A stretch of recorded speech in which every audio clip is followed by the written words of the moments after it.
ആവശ്യത്തിലധികം ലഭിച്ചാൽ ഭാഗ്യം, എന്നിട്ടും കരയുന്നുവെങ്കിൽ നിർഭാഗ്യം.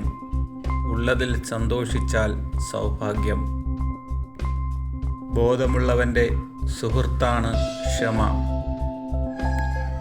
ചിലപ്പോഴൊക്കെ ജയിക്കുന്നതിനേക്കാൾ മഹത്വമുള്ളൊരു കാര്യമുണ്ട്: തോറ്റുകൊടുക്കൽ. നമ്മൾ ഒരാളെ എന്തുമാത്രം വിശ്വസിക്കുന്നുവോ അത്രമാത്രം ആ ഒരാൾക്ക് നമ്മളെ വിട്ടിയാക്കാൻ സാധിക്കും എന്നതാണ് ജീവിതം നൽകുന്ന ഏറ്റവും വലിയ പാഠം.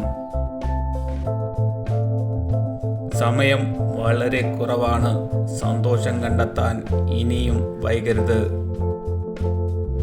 ആരെയും തിരുത്താതെ ഇരിക്കുക. നമ്മളെ വായിക്കാതെ പോയവരെ എന്തിനു തിരുത്തണം? പിണക്കം നീട്ടരുത്. ശ്വാസം എത്ര നേരം എന്നറിയില്ല. നിശബ്ദനായ ഒരാൾ വിഡ്ഢിയാണെന്ന് കരുതരുത്.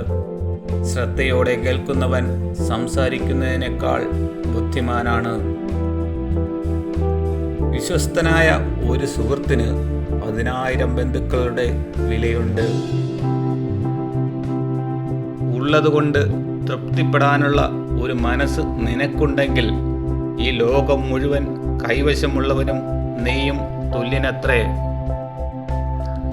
ആരുടെ മനസ്സ് ശുദ്ധമാണ്, പെരുമാറ്റം ശുദ്ധമാണ്, അവർക്ക് പൂജാകർമ്മങ്ങളുടെ ആവശ്യമില്ല.